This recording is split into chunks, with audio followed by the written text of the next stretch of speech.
Hey, it's Logan, and I just wanted to pop in quickly here to give you a bit of context and introduction to today's episode. What you're about to hear is episode 2 of our mini-series called Mastered, the Business of Music.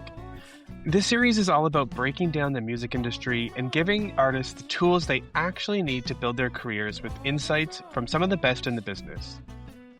If you like what you hear, you can find the full series right now by searching Mastered, the Business of Music wherever you get your podcasts.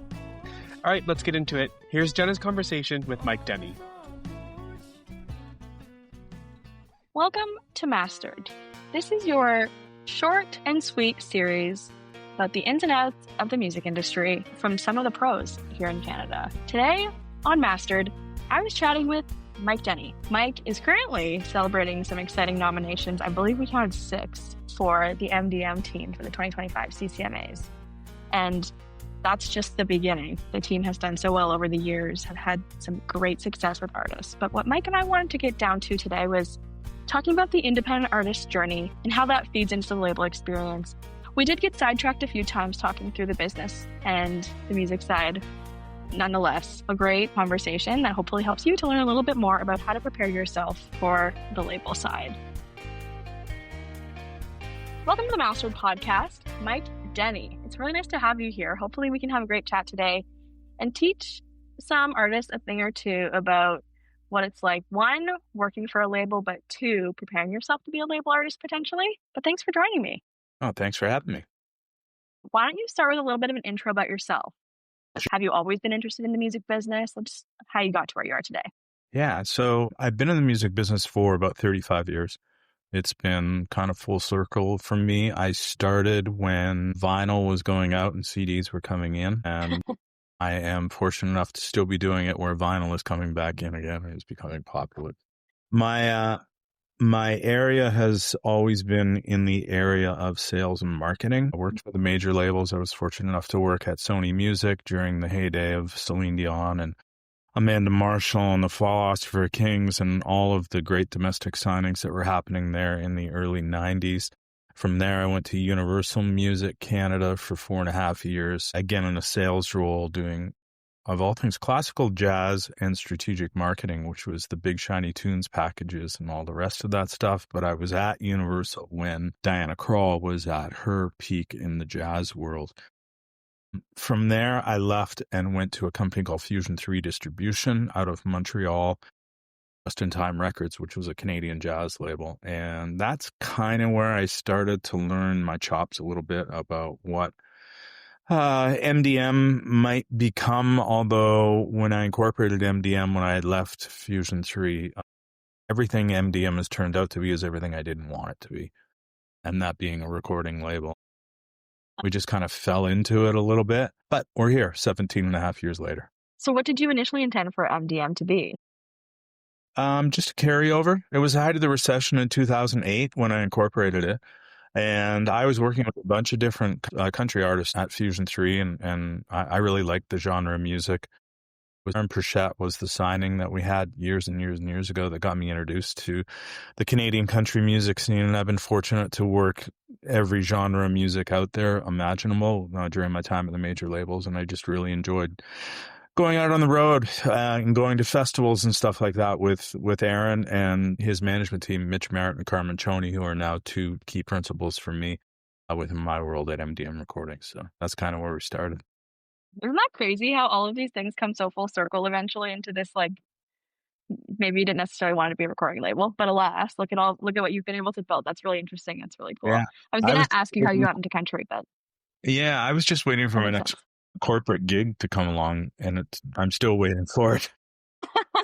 Hey, maybe that's a good thing. You didn't have to bother after a while. Yeah. I think before we touch on the purpose, which is giving artists something that they can work off of, basically that crash course in label world and preparing yourself for label, I think we should actually just take a moment maybe for those who want to work in the music business and the industry on that business side.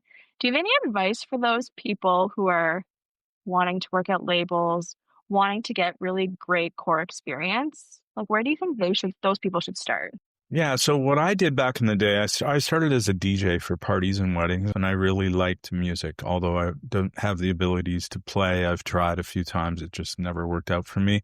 But my father was in sales and marketing, and I kind of was drawn to that a little bit. So I was like, how can I marry my love for music and drawing to sales and marketing? How can I do that? So I ended up going to school in Toronto for 2 years. First year was at a music industry school called the Travis Institute, which I believe still exists out there. And then the second year, I went to a school which was brand new called the Harris Institute for the Arts. And there, I was in the first year that school opened. And What? John Harris is actually still a very good friend of mine. We stay in touch all the time. I was not interested so much in the recording side of things, that because I couldn't play, it didn't really register with me. But what the school did do was give me the opportunity to start networking and meeting industry professionals. We would do showcases and parties and stuff like that, and preparing myself to get into the music industry in the area that I wanted to get into. So I was really fortunate in that I started to meet some amazing people who were instructors at the school, and that's where it kind of started for me. And then from there, it was just once I finished with school, it was getting my resume out there and getting in front of as many people as I possibly could until the opportunities that were presented to me made sense and were financially viable for me. And in the early days, it's much like an artist. In the early days, I was barely getting by, but I loved what I was doing. And as I started to really work hard and do some pretty decent things, much like an artist career, word spreads really fast, and other opportunities started to come to me at the major labels, which is really where I wanted to be. And it took a while to get there. And there were a few setbacks along the way, but eventually I not only got to Sony Music, that's where I wanted to work, with Sony Music Canada, and I was fortunate enough to get there, and fortunate enough to get promoted relatively quickly through the system to work for a fellow by the name of Don Oates, who is still a mentor of mine today. And he was senior vice president of sales and marketing at Sony Music, and just an all-around great guy to be around and to really learn the business with. And I was fortunate enough to work for him, and he's still in my corner today, helps me when things go a little sideways. As it does. Yeah. I think it's safe to say that no matter what area of the industry you're going to work in or perform in, that your network is so crucial in finding people who are willing to invest in teaching you, even if it's outside of actual school, is so valuable. There's so much coming at you, and you have to find the people who are going to help you make sense of it, right? Yeah, and in the early days, I tried to go to as many showcases as I could, as many industry events as I possibly could, just to meet people and introduce myself, Network, right? my Yeah. name there. Yeah, and it's hard work, but when I look back at it now, it was the foundation for everything that I have going on today, because I'm enough in that if I don't know Jenna, I know somebody who knows Jenna who can get me in touch with Yep. Jenna, and Yep. contacts like that all over the world now, which is amazing. Yeah. It's funny, you never know, this is the lame way to say it, but like the seeds you're planting. And that means that like you got to grind it out hard when you're young, because you never know where it's going to lead you and how it's going to impact your career long term potentially. Yeah, and much like an artist too. I mean, you meet the same people going up in your career as you do going down.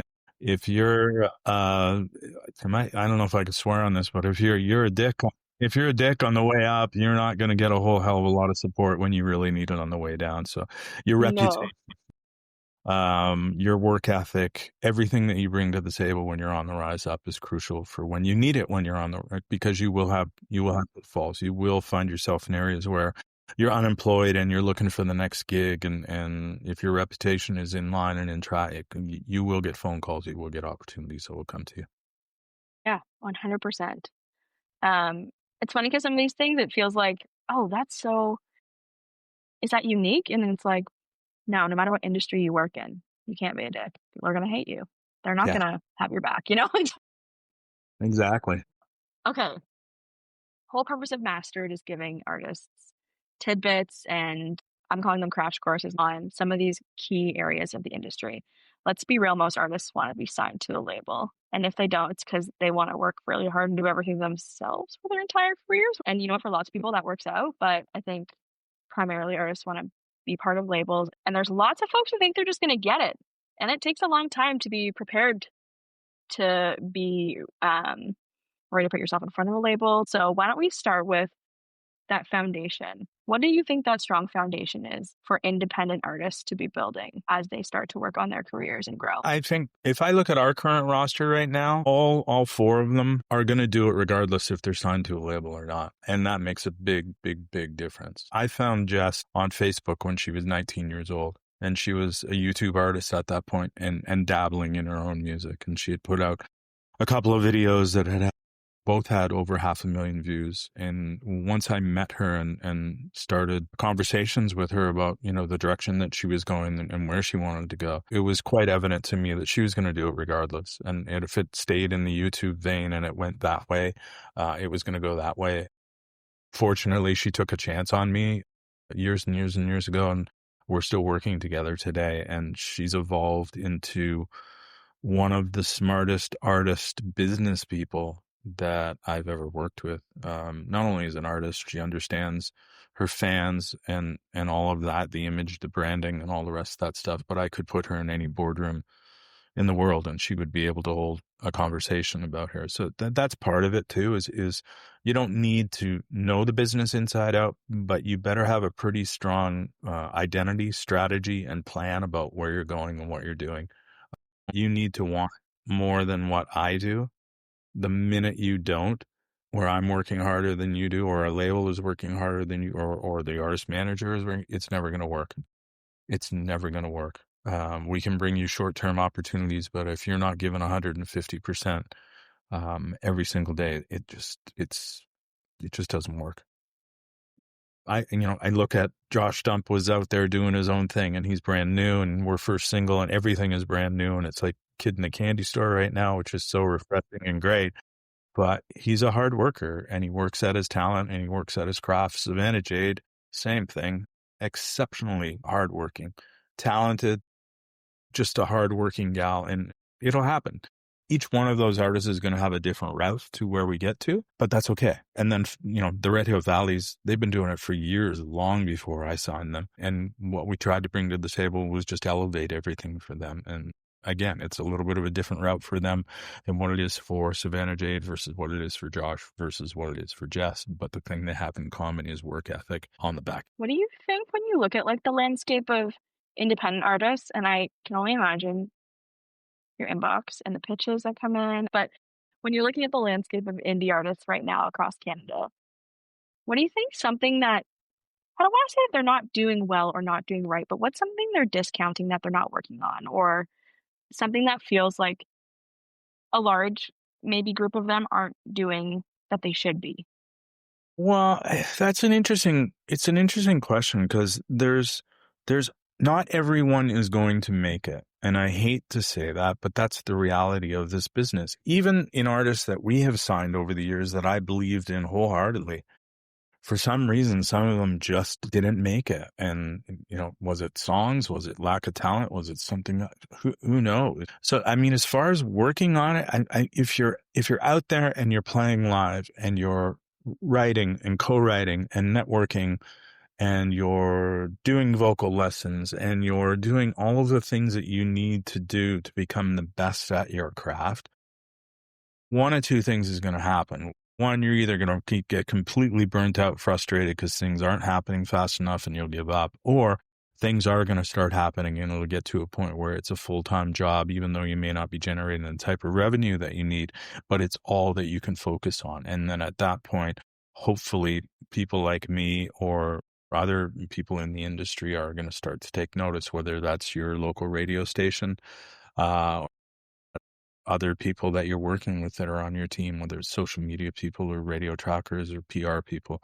This industry is very small. And when things start to happen with an artist, where an independent artist, where they're bubbling under, we all find out very quickly, which is great. And that opens up the opportunity to start having discussions about, where do you want to be? What do you want to do? Is a label important to you? And some artists it's not, and it isn't. And that's totally fine. I think you're only going to go so some point you're going to need some sort of a label or team support thing. You just can't do it. It's too vast. I say this to every artist that we sign. It's like, I want you concentrating on the creative. I don't want you concentrating on boardroom stuff and meetings and all the rest of that stuff. I want you working on your craft and getting better at your craft, and we'll handle the back end stuff to get you to the next level or to get you wherever we want to go collectively as a group. Is that where you ask people to, because there's a lot of independent artists who are so used to doing all that stuff for themselves too, who kind of hold that business side a little bit. Do you ask them to give it up, or do you give them space to say, okay, well, I still want my hands in this, and I trust you to take care of all of this? Like, how do you balance that for some of those folks? It depends. It depends on where the artist is. When we signed Jess, it was completely overwhelming to her to go from doing everything herself to all of a sudden having a team of 14, 15, 16 people who were looking after everything. It took a couple of years for her to, one, meet all the people and spend time with them, two, develop a working relationship rapport with them, and three, trust them with her career. And that fell a lot on me in the early days because a lot of what we were doing was just me and her. With somebody like Josh, where he's so young, he's just putting a lot of trust into us. He did his homework before he signed with us to make sure that we were legit and that he wasn't going to get screwed and everything. But he's learning rapidly in terms of just how this business works in a short period of time. A short period of time, understanding from the time I met him to the time we put out the first single was 555 days.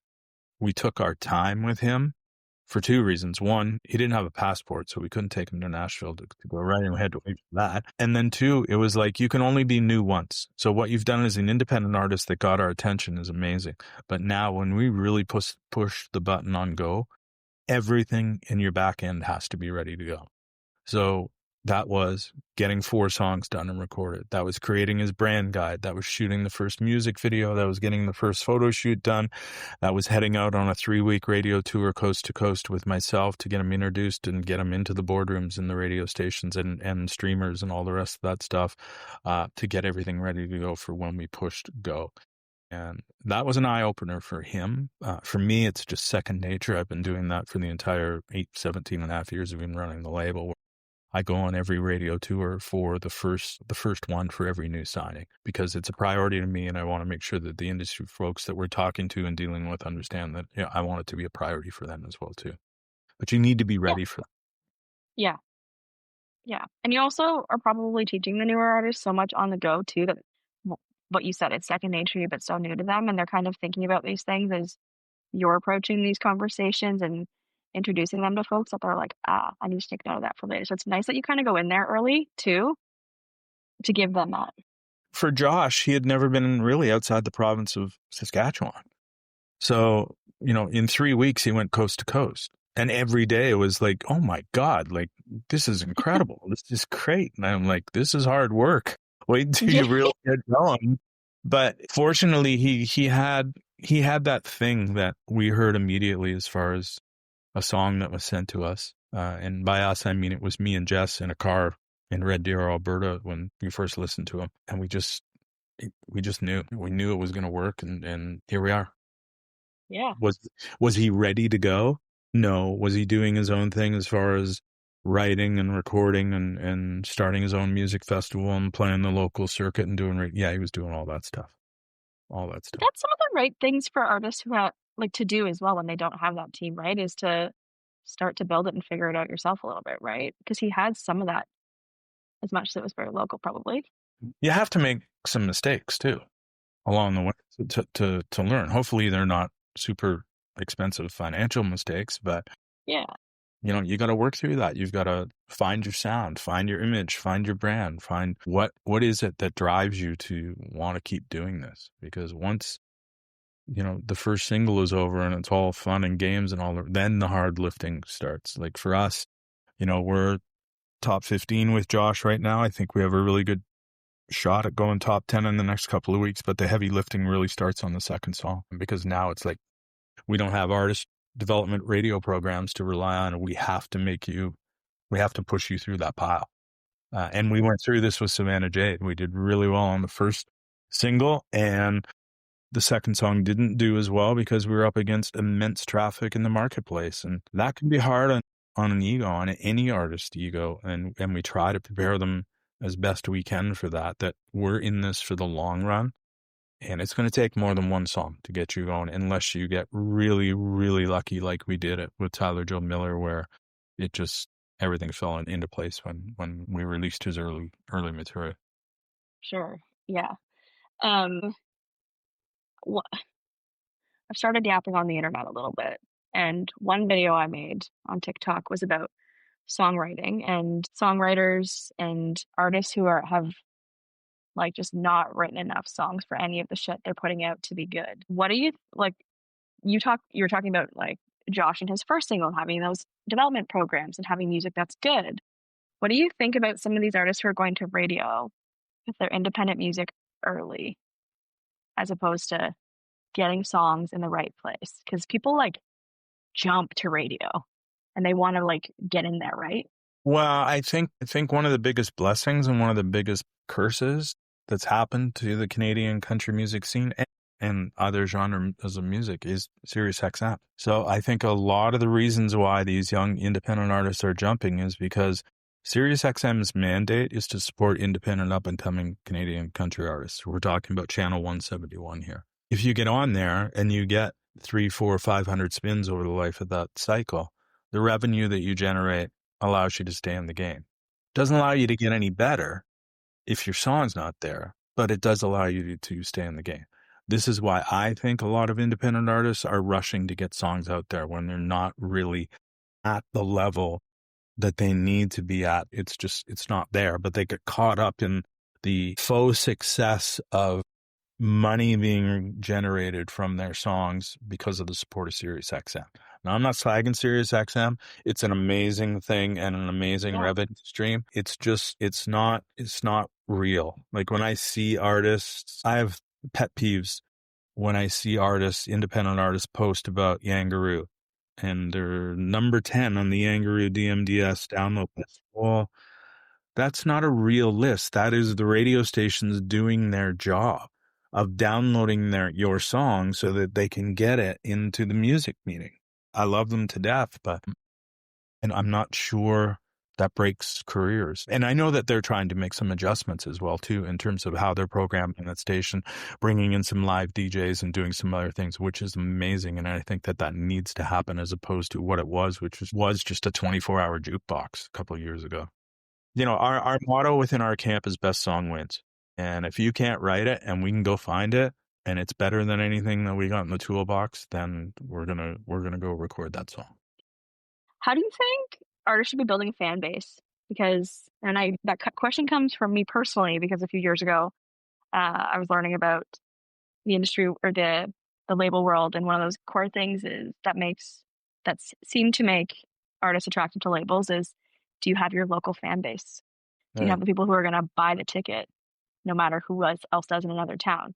One, what's your thoughts on that? And two, how are people building a fan base now, in your opinion? Yeah, I think you have to have regional support, whether it's the regional radio stations in your hometown, support from the clubs, support in terms of knowing the club owners to potentially get you on the opening slots of tours and things that come through so that you can get in front of people and start building and connecting with fans and all the rest of that stuff. That is crucial. I mean, obviously, social media plays such a huge part now in artists' careers, no matter what level you're at. It is a necessary evil. You need to, if you can afford it, find a good social media strategist and a digital media person who can buy some boosted advertising for you and really drill down. One, making sure that you're capitalizing on all the trends that are out there that are relatable to you as an artist. And two, somebody to make sure that when you do those boosted ads, whether it's for a new song or a new video or just any other content, that it's being directed in the right direction to people who are going to engage in what you're posting. Because very few independent artists that I know can afford to go coast to coast on a cross-country radio tour because it's expensive. Absolutely. But again, I say that, and as I'm saying this, as it's coming out of my mouth, The other thing that I do see with independent artists almost daily is that they spend so much money on the production and the recording process that they don't budget for advertising, marketing, and promotion. And without that, you're dead. You're dead. So if you're going to go into the studio and you're going to cut songs, one, make sure that they're the best songs that they can possibly be, but you need to put some sort of a strategy and plan together in terms of what the next 18 to 24 months is going to look like for you from all angles: promotion, marketing, advertising, videos, all live performance stuff, and go after those targets to make those things happen. And if you're lucky enough and if you've got the talent, then things are going to start to happen regionally. And when they start to happen regionally, that's usually when guys like me are alluded to it and can then augment what you've already started to build.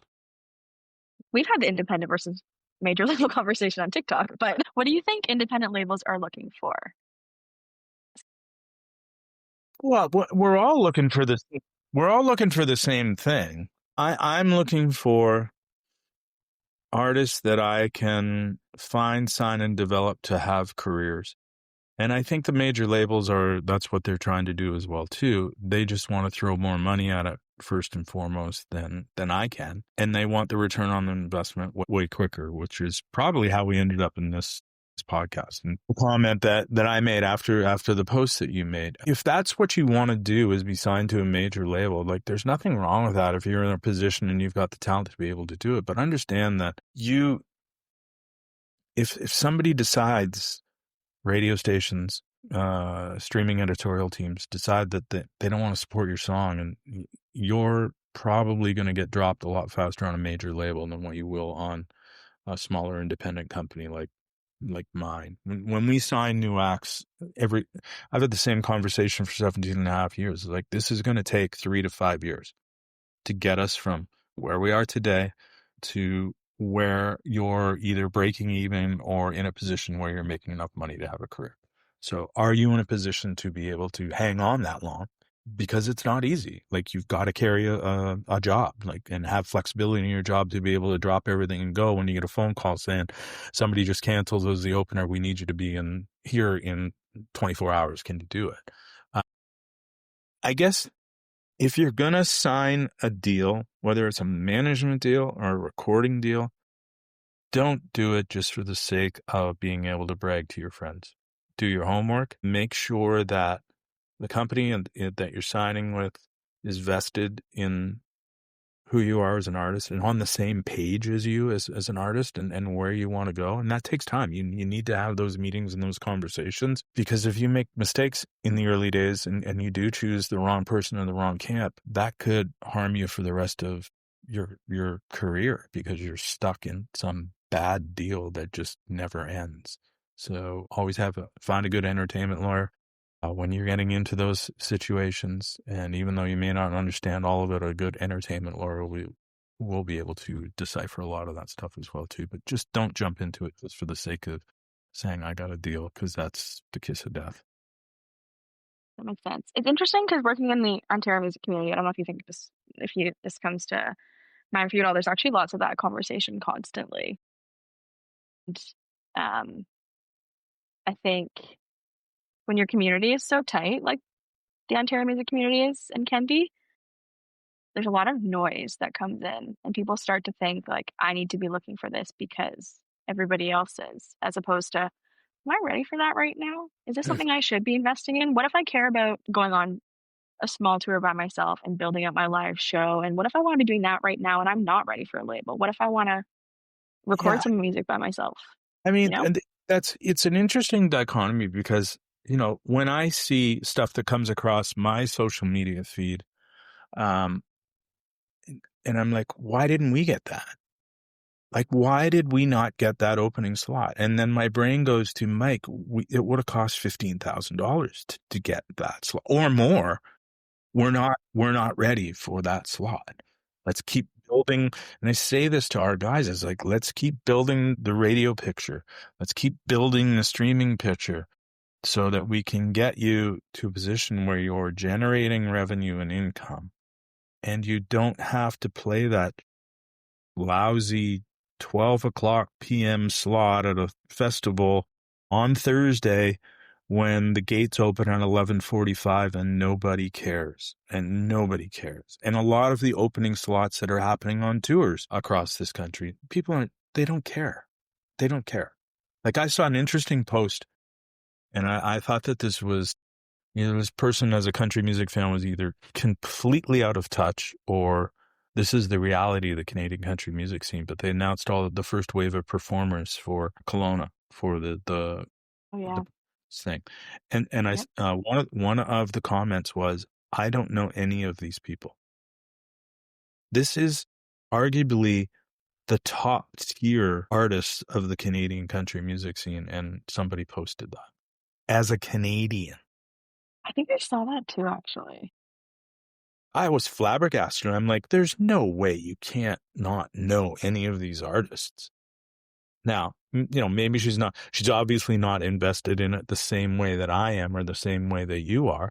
And obviously a casual listener, and she probably knows the song. She just hasn't made that connection between artist, song, and fan. But that's the problem. We don't have that infrastructure in Canada to the level that we need it to be able to create a true star system unless the acts leave Canada. Or Jess Moskaluk does really well in Canada for a Canadian gal, but she's on that list of people that this commenter or person said, I don't know any of these artists.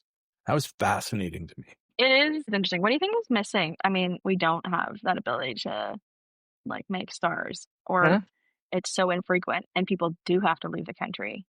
Yeah. Why? Because in my head sometimes I'm like, if you think about Canada versus the United States, we're like a fraction of the size physically as the United States. So we have that just is such a smaller scale, period. Yeah. But what is missing from that infrastructure, do you think? Everything. And I shouldn't say everything. That's a real general statement. We're really fortunate in this country to have an amazing funding system that helps get artists up into the ground. We're at this disadvantage at terrestrial radio because a Canadian heavy will never get to an international power. So you're at minus the spins. We don't have dedicated television shows to the level that we need that create stars. Like, if you look at what Quebec has and the ability to get artists onto variety shows and interview shows and all the rest of that stuff, they've got it. They have it. We don't have that. We have breakfast television that is on and off when they want to do it, and no other real shows that are dedicated to music and dedicated to moving the needle forward for Canadian artists. And I don't know if it'll ever get fixed. No, there is a core of thinking as a music fan when I was younger, of being able to turn on much music and try to run the massive stars. But every day a Canadian musician was on your TV at 4 p.m. and 5 p.m. Those things are now missing. And it's just, how is our entertainment industry not set up for these things to continue to succeed over time is part of the issue, right? I think, but part of that is that everything is changing so fast as well too. Totally. Yeah. That plays into it as well too. It's just, it's not easy. It's not an easy problem to fix, and it would cost millions and millions of dollars, and there isn't that kind of money that's out there. So, if you look at the United States and just, sheer population, it would be the size of California, maybe. I think so. Still have 49 other states that you can go to and get on the radio and get on television and all of that stuff. And I just find when we go outside, when we go to Australia with Jess, and there's just way more media opportunities, and they're just way more embracing of music, not because we're waving the Canadian flag, just because it's a great song. You see that in the UK as well too, where they know every word to every song, even those songs that weren't singles. It's crazy when you go into these other countries to where country music is happening, and then you come back to Canada and now it's 15 to 20 of your biggest acts in the country, and you get somebody posting, I don't know anybody. Yeah. Kind of depressing. Yeah. Super motivating conversation for the independent artist. Yeah. Lots to look forward to, everybody. Yeah, exactly. I mean, I don't want to be Debbie Downer, but if you're going to get into this thing, you better fucking love it. Yeah, you have to love it. You have to work hard, and it has to be the only thing that you want to do. 24/7, 365 days a year. And the shitty days are far greater than the great days. And that's on the label side as well too. And for people like myself who are just, you're dealing in the business of marrying music, culture, and business together. And it's hard, drawing that line between music and business and trying to make it all work together. But if your songs are good, great songs will always make it through. Always make it through. And slow and steady, at least from my point of view and everything we've done with MDM, slow and steady wins the race. And if you're doing the right things, eventually you will catch the traction and you will go. And it will happen for you. And it can happen really, really fast. Absolutely. Just gotta be ready. Yeah. The overnight success, it took 10 years. Amen to that. Yeah. Yeah. Okay, let's leave it on a good note. What are you looking forward to? Like, what do you get excited about looking at the future of Canadian talent and Canadian country musicians and all those artists that are out there trying to make it right now? Opportunities. I mean, if you look at, I look at Quebec and what's going on in the province of Quebec right now with English country music, and that to me is really exciting. There's opportunities and festivals that are popping up for the French, first language French people that are giving opportunities to English acts, Canadian acts to go into the province and play. That to me is really, really exciting. I think now more than ever as independent artists, you have the ability to control your own destiny a little bit more than you've ever had as well too. That's really exciting because it allows you to build your own brand, your own image, and do things on your own terms. Maybe that never catches the attention of people like myself, but if you're doing the right things and out there, slogging away, it can get you to a point where you've got a legitimate career and you can pay the bills doing music, because that's what everybody wants to do, including myself, is to make a living from music. How great is that? But I think there also needs to be realistic expectations mixed in there as well too, and it does take time. It takes time, and you need to be committed to doing the work and laying the groundwork and the foundation to be able to get to where you really want to get to, whatever that is. And it's different for every artist. So, yeah. Okay, we'll leave it at that. Just congrats. I think MDM has at least 5 nominations this year. You've got Just for Female Artist of the Year. You've got Management Company of the Year. What am I missing? A video of the year for video producer for Savannah J. Creative team for Jess for Life for Me, and producer for Dan Swimner for Savannah J. So this was a little bit of a rebound year for us as we kind of revamp, some pretty significant roster changes, and we're back to releasing music and heading in the right direction. So it's great. Nice to be back, and it was nice to get Jess's nomination. So everything for her is kind of lined up to our plan, and we took a year off and tore it down to the studs and put it all back together again, and now we've got that nomination and the largest tour she's ever gone out on. I think it's 8 weeks. That starts immediately after CCA, so it's pretty exciting. So it's good. So exciting. Lots of good things happening. And just reminded everybody that you have said slow and steady wins the race, so you got to trust that when it's time to slow down and rebuild, it will produce good things too. Yeah. It's hard. People don't work in the music industry because it's easy. Yeah, exactly. And you got it. We've been through it twice, where we were, on top of the world there, and then all the wheels fell off and we had to rebuild it again. And then we just went through it again, but it's part of the business, and that's how things roll. And you learn a lot about yourself, not only about the business and the changes of the business and all the rest of that, but you learn about, if you really want it, then you'll figure out a way to get it back. Absolutely. Yeah. Failure is not an option, and that's the way that you have to think, and it's about a lot of sacrifice and chasing the dream. Absolutely. Well, Mike, thank you so much. No worries. For hanging out here, and see you in Kelowna. Yes, we will see you there. This is Mastered by Front Porch Music. Join Logan Miller and Jenna Weiser, the hosts of CCMA-nominated On The Porch with Front Porch Music, for this mini-series podcast offering crash courses on the ins and outs of the music industry. Expert guests from across the Canadian music landscape sit down with Jenna and Logan to discuss labels, getting your shows booked, landing festival slots, A&R, social media, and so much more. Mastered by Front Porch Music is produced by Logan Miller, Jenna Weiser, and Jason Saunders. The theme song for this podcast was written, produced, and performed by Keith Hunt.